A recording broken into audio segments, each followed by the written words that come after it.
আলাইকুম। আশা করি তোমরা সকলে ভালো আছো। আজকে তোমাদের এসএসসি 2025 ব্যাচে যাদের সামনে পরীক্ষা তাদের জন্য গুরুত্বপূর্ণ কিছু কথা বলবো এবং অর্থনীতি সাবজেক্টের প্রথম ক্লাস নিব। শুধু ক্লাস বললে ভুল হবে, কারণ আজকে এটা হবে সাজেশন ক্লাস। সাজেশন দেওয়া হবে, সেই সাজেশনের সাথে সাথে সেই বিষয়গুলা, সাজেশনে দেওয়া টপিকস গুলা তোমাদেরকে এক্সপ্লেন করে বুঝিয়ে দেওয়া হবে। আমরা কিভাবে পড়বো, কিভাবে অর্থনীতিতে আমরা 95+ মার্ক তুলবো, সেই বিষয়টা নিয়ে আজকে তোমাদেরকে দেখিয়ে দিব। সো আর দেরি না করে আমরা এখনই তোমাদেরকে একটা বিষয় দেখাই। দেখো, আমরা বোর্ডে কিছু একটা লিখে রেখেছি। এই ক্লাসটা হবে ব্যাস এসএসসি 2025-এর জন্য প্রথম ক্লাস এবং প্রথম অধ্যায় নিয়ে আলোচনা করব। প্রথম অধ্যায়ের নাম কি দেখো? প্রথম অধ্যায়ের নাম হলো অর্থনীতির পরিচয়।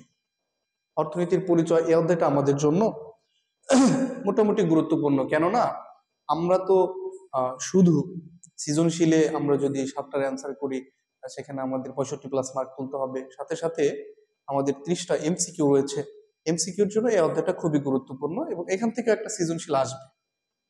তোমাদের এই যে অর্থনীতির পরিচয় প্রথম অধ্যায়, এই অধ্যায় থেকে একটা সৃজনশীল আসবে আর এমসিকিউ তো আসবেই। সো কি কি বিষয়গুলো পড়বো সেটা আগে দেখি, তারপরে তোমাদেরকে বুঝাই দিচ্ছি। দেখো, প্রথমে তো এই অধ্যায়ের সবচেয়ে গুরুত্বপূর্ণ টপিক হিসেবে আমাদের যেটা পড়তে হবে, সবচেয়ে গুরুত্বপূর্ণ সেটা হলো বিভিন্ন ধরনের অর্থ ব্যবস্থা। এটা আসবেই সৃজনশীলে, তোমরা লিখে রাখতে পারো, যেটা আসবেই আসবেই। তো যাদের এটা নিয়ে আসলে ধারণা নেই, আমরা যদি একটু কথা বলবো এটা নিয়ে।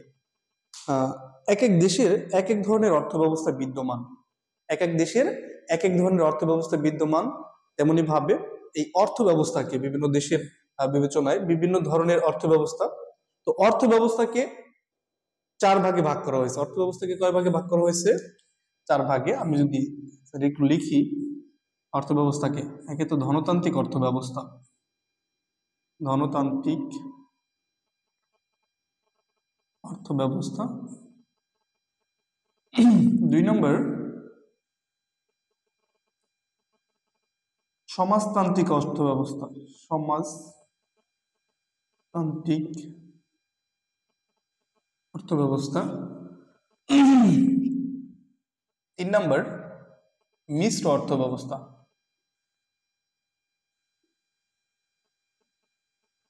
মিশ্র অর্থ ব্যবস্থা। 4 নম্বর ইসলামী অর্থ ব্যবস্থা। তো এখান থেকে আমাদের যেটা করতে হবে, তোমাদের এই অধ্যায়ের যে সৃজনশীলটা হবে, সেই সৃজনশীলের গ, ঘ, গ আর ঘতে, অর্থাৎ 3 মার্ক ও 4 মার্কের জন্য যেটা আসবে সেটা হলো এই যে কোনো অর্থ ব্যবস্থার বৈশিষ্ট্য দিয়ে দিবে, তোমাকে উদ্দীপক দিয়ে দিবে। উদ্দীপক থেকে তোমাকে ধরতে হবে যে সেটা কোন ধরনের অর্থ ব্যবস্থাকে নির্দেশ করে। তো সেই অনুযায়ী তোমাকে উদ্দীপক থেকে ধরতে হবে, দেন গ অথবা ঘতে এক্সপ্লেন করতে হবে।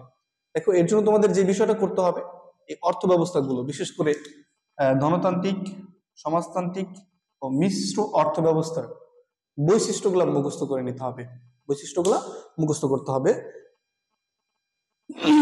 কোন অর্থ ব্যবস্থায় কোন ধরনের বৈশিষ্ট্য বিদ্যমান সেটা আমাদেরকে জানতে হবে। যেমন আমি যদি কয়েক সেকেন্ডে বলি, ধনতান্ত্রিক অর্থ ব্যবস্থা, ধনতান্ত্রিক অর্থ ব্যবস্থা যেখানে সম্পদের ব্যক্তি মালিকানা, সম্পদের ব্যক্তি স্বাধীনতা, উদ্যোগের স্বাধীনতা, স্বয়ংক্রিয় দান ব্যবস্থা, ভোক্তার স্বাধীনতা, সেখানে রয়েছে ধন বৈষম্য, সমাজে যেমন ধনিক শ্রেণী রয়েছে তেমনি গরিব শ্রেণী রয়েছে, প্রতিবন্ধীদের বিভিন্ন আধিক্য, বড়লোকরা বড়লোক হয় সে অর্থ ব্যবস্থায়। আবার ধনতান্ত্রিক অর্থ ব্যবস্থার বিপরীত হলো সমাজতান্ত্রিক অর্থ ব্যবস্থা। কেমন সেটা বলছে? সমাজতান্ত্রিকে কোনো ব্যক্তি স্বাধীনতা নেই, ব্যক্তিগত উদ্যোগের স্বাধীনতা নেই। এখানে সবকিছু নিয়ন্ত্রণ করে থাকে কেন্দ্র, সরকার কর্তৃক নির্ধারিত হয়, সবকিছু নির্ধারণ করে সরকার। এখানে কোনো ধনবৈষম্য নেই, দাম একা একা নির্ধারিত হয় না, এখানে দাম নির্ধারণ সরকার করে দেয়। সুতরাং আমরা যদি ধনতান্ত্রিক অর্থ ব্যবস্থার বৈশিষ্ট্যগুলো মুখস্থ করে নিতে পারি, ধনতান্ত্রিক অর্থ ব্যবস্থার বৈশিষ্ট্যের বিপরীত হলো সমাজতান্ত্রিক অর্থ ব্যবস্থা, একেবারে সম্পূর্ণ বিপরীত হলো সমাজতান্ত্রিক অর্থ ব্যবস্থা। এখন আসো মিশ্র অর্থ ব্যবস্থা। মিশ্র অর্থ ব্যবস্থা কি বলছে? যে অর্থ ব্যবস্থায় ধনতান্ত্রিক ও সমাজতান্ত্রিক উভয় পাশাপাশি অবস্থান করে তাকে বলা হয় মিশ্র অর্থ ব্যবস্থা। ধনতান্ত্রিক অর্থ ব্যবস্থায় যেমন ব্যক্তি স্বাধীনতা আছে, ব্যক্তিগত উদ্যোগের স্বাধীনতা আছে, সম্পদের ব্যক্তি মালিকানা আছে, তেমনি সেই একটি দেশের গুরুত্বপূর্ণ যে খাতগুলা, যেমন মনে করো যে হাসপাতাল নির্মাণ, স্কুল কলেজ নির্মাণ, রাস্তাঘাট নির্মাণ, রেল সেতু, পদ্মা সেতু, সরি মানে যত তোমার যে রোড রাস্তাঘাট যা আছে সবকিছু নিয়ন্ত্রণ করে থাকে সরকার। তেমনি ভাবে সরকারের পাশাপাশি ব্যক্তিগত উদ্যোগ রয়েছে, জনগণের স্বাধীনতা রয়েছে, ধনবৈষম্য রয়েছে, স্বয়ংক্রিয় দাম ব্যবস্থা রয়েছে। তো সমাজতান্ত্রিক ও ধনতান্ত্রিক যখন পাশাপাশি অবস্থান করে তখন তাকে বলা হয় মিশ্র অর্থ ব্যবস্থা।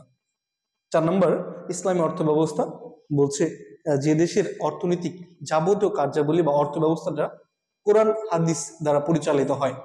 এখানে বলা হয় যে ইসলামিক অর্থ ব্যবস্থার মূল উৎস হলো 4টি: আল কোরআন, হাদিস, ইজমা ও কিয়াস। তো আমরা যে কাজটা করতে হবে, আবারও বলছি, ধনতান্ত্রিক, সমাজতান্ত্রিক, মিশ্র এই অর্থ ব্যবস্থাগুলোর বৈশিষ্ট্য আমাদেরকে মুখস্থ করে যেতে হবে। এটা এটা অনেক ইম্পর্টেন্ট। দেখো আমি এখানে লিখে দিয়েছি, আসবেই, সো এটা আমাদের পড়তে হবে।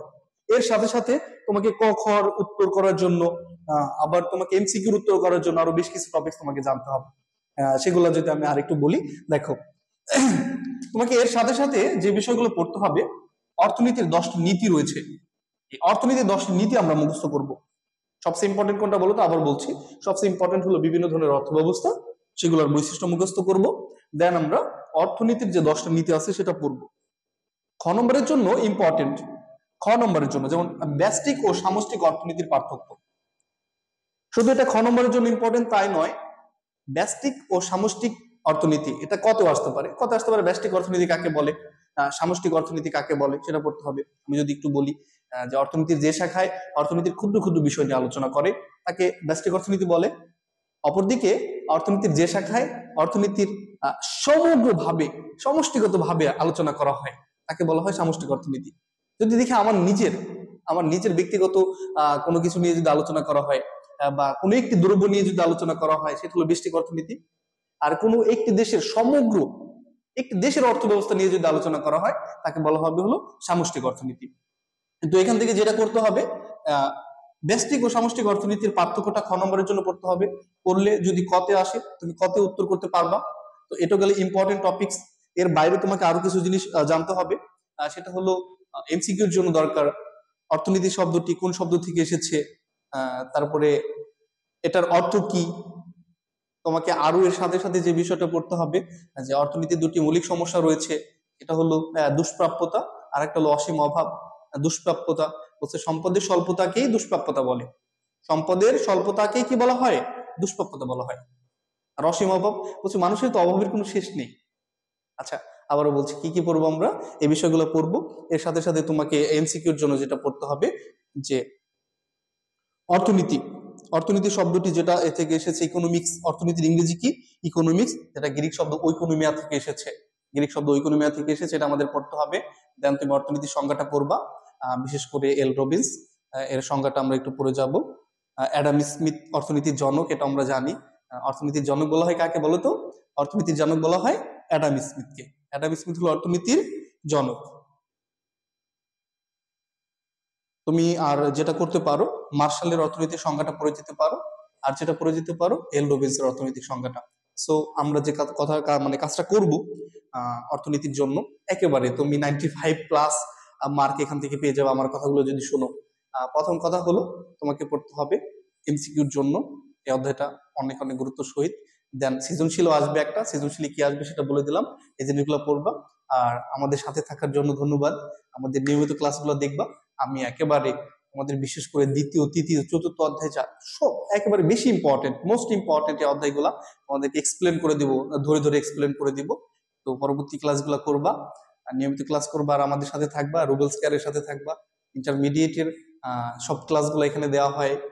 এসএসসি অর্থনীতির বিষয়টা, আরো কোনো বিষয় তোমাদের সমস্যা হলে কমেন্টে জানাবা।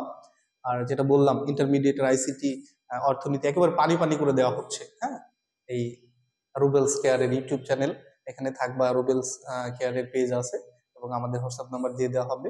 আমাদের সাথে যোগাযোগ করার জন্য ধন্যবাদ। আহ, আমাদের সাথেই থাকবা। এবং কোন কোন বিষয়, যে আজকে যে বিষয়টা নিয়ে আলোচনা করলাম না, আজকে এই আলোচনার বিষয় তুমি কোন বিষয়টা বুঝতে পারোনি সেটা কমেন্ট বক্সে জানালে আমরা আবার এটা নিয়ে একটা ক্লাস দিয়ে দিব। ঠিক আছে? তো আশা করি ভালো মানে ভালো থাকবা এবং এই কয়টা দিন নিয়মিত পড়াশোনা করো। তোমাদের তো আর বেশি দিন নাই, এই কটা দিন একটু কষ্ট করো, অনেক সুন্দর একটা মার্কস তুলতে পারবা। ভালো থাকবা, সুস্থ থাকো। আজকের মতন এই পর্যন্ত। আল্লাহ হাফেজ।